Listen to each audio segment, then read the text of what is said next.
Hello प्यारे बच्चों, आज हम पढ़ेंगे शिक्षा निदेशालय राष्ट्रीय राजधानी क्षेत्र दिल्ली की वर्कशीट 54 कार्यपत्रक 54। और ये 17 नवंबर 2020 की वर्कशीट है। क्लास 9th के लिए है और विषय सामाजिक विज्ञान में इतिहास है ना। पार्ट 1 पढ़ रहे हैं इसमें फ्रांसीसी क्रांति के बारे में, और फ्रांसीसी क्रांति का ये छठा पार्ट है ये। ठीक है बच्चों, तो यहाँ पे आप अपना नाम लिखोगे, यहाँ पे अपने क्लास टीचर का नाम लिखोगे।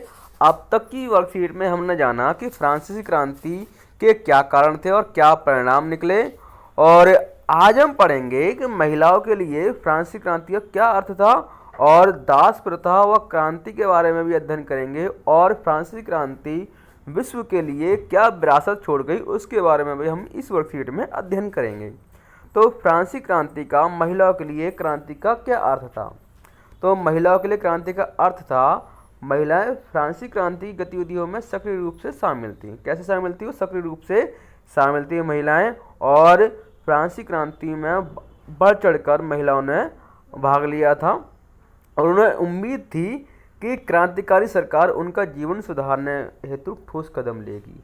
उन्हें ये उम्मीद थी कि जब क्रांतिकारी सरकार होगी, यानी क्रांति की वजह जो सरकार बनेगी, वो महिलाओं की स्थिति सुधारने के लिए, जीवन को सुधारने के लिए अच्छे कदम उठाएगी। अधिकांश महिलाओं के पास पुरुषों की तुलना में बेहद कम अवसर उपलब्ध थे, है ना।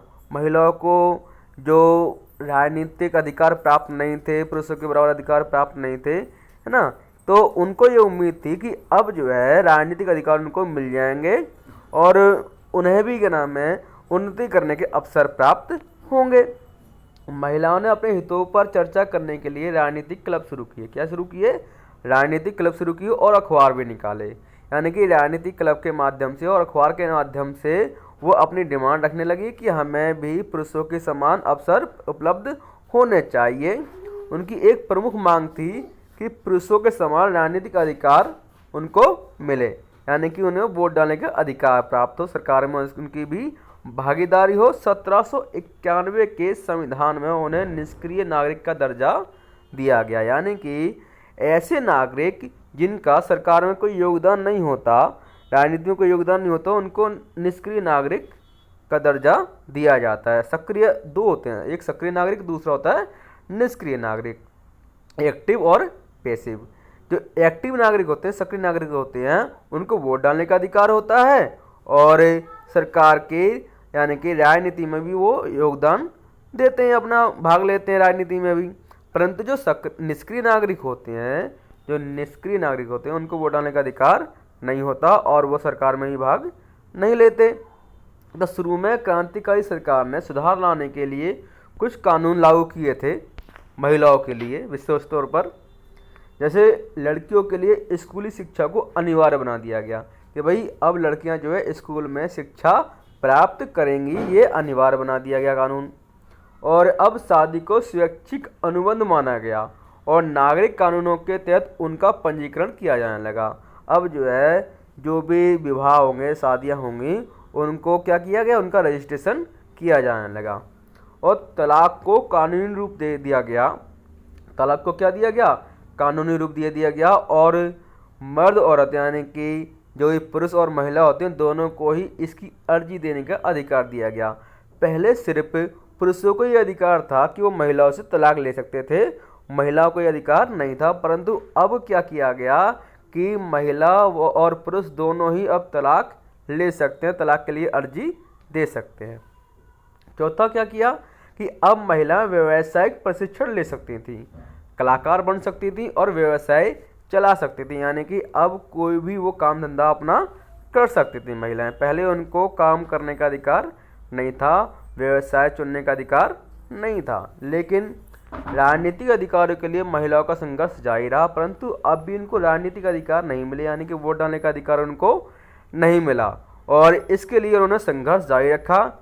इनके नेतृत्व में सबसे महत्वपूर्ण थी, इनकी एक नेता थी जो सबसे महत्वपूर्ण थी, उनका नाम था ओलंप दे गूज, जो कि 1791 में इन्होंने पुरुष एवं नागरिक अधिकार घोषणा पत्र की तर्ज पर महिला एवं नागरिक अधिकार घोषणा पत्र तैयार किया। पुरुष एवं नागरिक अधिकार घोषणा पत्र की तर्ज पर इन्होंने एक अपना घोषणा पत्र तैयार किया, जिसका जो शीर्षक था वो था महिला एवं नागरिक अधिकार घोषणा पत्र, और महिला अधिकारों के लिए उन्होंने आवाज़ उठाई। आतंक राज के दौरान, जो आतंक राज था 1793 से लेकर 94 तक जो रोबेस्पियर का, उसके दौरान सरकार ने महिला क्लबों को बंद कर दिया गया। महिला क्लब क्या कर दिए? बंद कर दिया, यानी कि उनकी राजनीतिक चर्चा पर प्रतिबंध लगा दिया और उनकी राजनीतिक गतिविधियों पर प्रतिबंध लगाने वाला कानून लागू कर दिया गया। नेशनल कन्वेंशन के शासनकाल में ओलंप दे गुज पर देशद्रोह का मुकदमा चलाया गया, ठीक है, और उन्हें फांसी दे दी गई। अंततः सन 1946 में फ्रांस की महिलाओं को मताधिकार हासिल प्राप्त हुआ, यानी कि 1946 में आकर फ्रांस की महिलाओं को वोट डालने का अधिकार प्राप्त हुआ। अब पढ़ते हैं दास प्रथा और क्रांति के बारे में। उपनिवेशों में दास प्रथा का उन्मूलन जैकोबिन शासन के अतिक्रांतिकारी सामाजिक सुधारों में से एक था। तो दास प्रथा क्या होती है? दास प्रथा ऐसे होती है जो कि गुलाम, जैसे गुलामों को खरीदा जाता है, यानी कि जो अफ्रीका और एशिया महाद्वीप में जो भी लोग थे उनको यूरोप के लोग खरीद लिया करते थे और अपने काम पे उनको लगा लिया करते थे। तो जो फ्रांस में दास प्रथा एक तरीके से ख़त्म होने लगी थी। कब ख़त्म होने लगी थी? जब जैकोबिन शासन आया था वहाँ पर। उन्होंने दास प्रथा उन्मूलन के लिए कुछ सामाजिक सुधार किए जो काफ़ी क्रांतिकारी थे। कैरिबियाई उपनिवेश तंबाकू, नील, चीनी एवं कॉफ़ी जैसी वस्तुओं के महत्वपूर्ण आपूर्ति करता थे। कैरिबियाई उपनिवेश थे जो कि अमेरिका महाद्वीप के पास में जो वेस्ट इंडीज है उनको कैरिबियाई देश कहा जाता है। तो ये उपनिवेश थे पहले, किसके? यूरोप के लोगों के, यानी कि फ्रांस के लोगों के उपनिवेश थे ये। तो यहाँ पर तंबाकू, नील, चीनी एवं कॉफ़ी जैसी वस्तुओं का महत्वपूर्ण आपूर्ति करता थे ये कैरिबियाई देश। अपरिचित एवं दूर देश जाने और काम करने के प्रति यूरोपियों की अनिच्छा से श्रम की कमी को यूरोप, अफ्रीका एवं अमेरिका के बीच त्रिकोणीय दास व्यापार द्वारा पूरा किया गया। त्रिकोणीय दास व्यापार यानी कि जो यूरोप के लोग थे वो वहाँ पर काम करने के लिए जाने के लिए तैयार नहीं थे।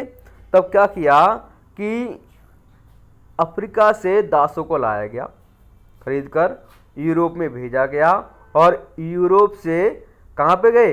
यूरोप से अमेरिका के माध्यम से वेस्ट इंडीज यानी कैरिबियाई द्वीप समूह में गए और वहाँ पर खेती करने लगे चीनी और कॉफ़ी की और नील की, है ना। और दास व्यापार 17वीं शताब्दी में शुरू हुआ था। कब शुरू हुआ था दास व्यापार?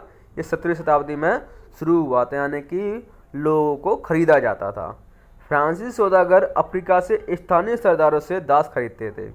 फ्रांस के जो सौदागर थे वो अफ्रीका से स्थानीय सरदारों से दास खरीदते थे और दास व्यापार पर निर्भर व्यापारियों के विरोध के भय से नेशनल असेंबली में कोई कानून पारित नहीं किया गया। तो नेशनल असेंबली थी उसमें कोई कानून पारित नहीं किया गया था। सन 1794 के कन्वेंशन ने फ्रांसीसी उपनिवेशों में सभी दासों की मुक्ति का कानून पारित कर दिया। 1794 में जो कन्वेंशन की सरकार थी तब उन्होंने ऐसा कानून पारित किया कि दासों की मुक्ति हो जाए, दास प्रथा समाप्त हो जाए। परंतु 10 वर्ष के बाद में नेपोलियन ने दास प्रथा को फिर से क्या कर दिया? शुरू कर दिया। बागान मालिकों को गुलाम बनाने की आज़ादी मिल गई।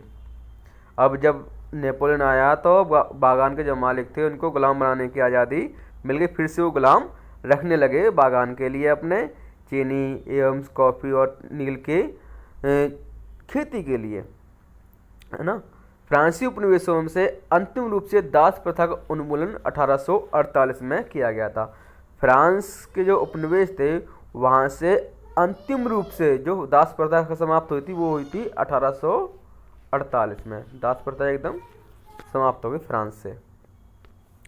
अब पढ़ेंगे हम फ्रांसीसी क्रांति की विरासत के बारे में कि फ्रांसीसी क्रांति जो हुई थी वो क्या क्या हमको देकर गई, पूरे विश्व में इसने क्या क्या हमको दिया। तो सबसे पहले तो जो फ्रांसीसी क्रांति हुई थी उसने हमको स्वतंत्रता और अधिकार दिए। मौलिक अधिकार जो है ना हमारे देश में, स्वतंत्रता का अधिकार है, समानता का अधिकार है, ये किसकी देन है? ये फ्रांसीसी क्रांति की ही देन है। तो स्वतंत्रता और जनवादी अधिकारों के विचार फ्रांसीसी क्रांति की सबसे महत्वपूर्ण विरासत थे। सन 1789 में 1789 में सेंसरशिप की समाप्ति हुई, यानी कि जो मीडिया है ना आज के टाइम पे, उस पर पहले प्रतिबंध हुआ करता था, परंतु फ्रांस की क्रांति ने सेंसरशिप को यानी कि जो नियंत्रण को समाप्त कर दिया और आज के टाइम पे मीडिया आराम से अपनी जो भारत में या विश्व में जो भी हो रहा है उसको आराम से दिखा सकती है। अब उस पर सरकार का कोई नियंत्रण नहीं है। अधिकारों के घोषणा पत्र ने भाषण एवं अभिव्यक्ति की स्वतंत्रता को नैसर्गिक अधिकार घोषित कर दिया, यानी कि भाषण और अभिव्यक्ति की जो आज़ादी है वो हमारी क्या है? मौलिक आज़ादी है। हम सोशल मीडिया के माध्यम से या किसी भी माध्यम से किसी भी व्यक्ति के बारे में या किसी भी राजनीतिक पार्टी के बारे में अपने विचार व्यक्त कर सकते हैं, इस पर कोई भी प्रतिबंध नहीं है। ये कहाँ से मिला हमें? फ्रांसीसी क्रांति से ही प्राप्त हुआ है। ये विचार फ्रांस से निकलकर बाकी दुनिया में फैले। इनके कारण सामंती व्यवस्था का नाश हुआ। औपनिवेशिक समाजों ने स्वतंत्रता के अपने आंदोलन में दासता से मुक्ति के विचार को नई परिभाषा दी और दास प्रथा भी यहाँ से समाप्त हुई पूरे विश्व से। तो बच्चों ये आज की वर्कशीट थी। अब इसमें 4 प्रश्न दिए गए हैं, आपको इनके उत्तर लिखने हैं।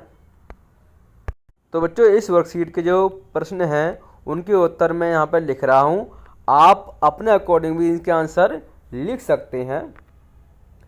पहला प्रश्न है, फ्रांसीसी महिलाओं के लिए क्रांति का क्या अर्थ था व महत्व क्या था इसका? तो क्या अर्थ था इसके लिए? फ्रांसीसी क्रांति में महिलाओं ने बढ़ चढ़कर भाग लिया। उन्हें उम्मीद थी कि फ्रांसीसी क्रांति के बाद उनके जीवन में परिवर्तन आएंगे, लेकिन फ्रांसीसी क्रांति के बाद महिलाओं को निष्क्रिय नागरिक का दर्जा दिया गया। ये इनके लिए फ्रांसीसी क्रांति का महिलाओं के लिए अर्थ था और महत्व था। दूसरा प्रश्न है, फ्रांस की राजनीति और व्यापार में दासों का क्या महत्व रहा? तो फ्रांस की राजनीति में व्यापार और दासों का क्या महत्व रहा? उपनिवेश आधारित अर्थव्यवस्था में बागानी कृषि दासों पर ही निर्भर थे। फ्रांस के बहुत से लोग दास व्यापार में लगे हुए थे। तीसरा, दास व्यापारी इतने प्रभावशाली थे कि उनके विरोध के भय के कारण ही फ्रांसीसी असेंबली में दास प्रथा के खिलाफ लंबे समय तक कोई कानून पारित नहीं किया गया था। इतने प्रभावशाली थे दास व्यापारी। प्रश्न नंबर 3 है, फ्रांसीसी क्रांति के बाद कौन कौन से कानून बने जिनसे आम लोगों का जीवन प्रभावित हुआ? तो क्या क्या कानून बने? लड़कियों के लिए स्कूली शिक्षा को अनिवार्य कर दिया गया और शादी को स्वैच्छिक बंधन घोषित किया गया और उनका रजिस्ट्रेशन होने लगा विवाह का। नंबर 3, तलाक को कानूनी रूप दे दिया गया जिसमें महिला और पुरुष को एक समान अधिकार दिया गया। नंबर 4, महिलाओं को काम चुनने की आज़ादी दी गई। क्वेश्चन नंबर 4 है, फ्रांसीसी क्रांति उन विचारों की सूची बनाइए। फ्रांसीसी क्रांति के उन विचारों की सूची बनाइए जिनका प्रभाव हम अपने जीवन में स्पष्ट रूप से देख पाते हैं। तो आज भी फ्रांसीसी क्रांति के जो विचार हैं वो हमें आज भी देखने को मिलते हैं। कौन कौन से? जैसे स्वतंत्रता का अधिकार आज भी हमारे पास है, समानता का अधिकार, भाषण एवं अभिव्यक्ति का अधिकार, नागरिकों के मौलिक अधिकार और प्रेस की स्वतंत्रता का अधिकार, यानी कि मीडिया की आज़ादी कहाँ से मिली? हमें फ्रांस की क्रांति के माध्यम से ही प्राप्त हुई है। आज भी हम इसको देख सकते हैं। तो बच्चों ये आज की वर्कशीट थी। अब इसके प्रश्न और उत्तर अपनी कॉपी में लिखिए और अपने स्कूल के व्हाट्सएप ग्रुप पर सेंड कर दीजिए फोटो खींचकर, और वीडियो को लाइक कर दीजिए और चैनल को सब्सक्राइब कर लीजिए अगर आपने अब तक नहीं किया है तो। और वीडियो देखने के लिए आपका धन्यवाद।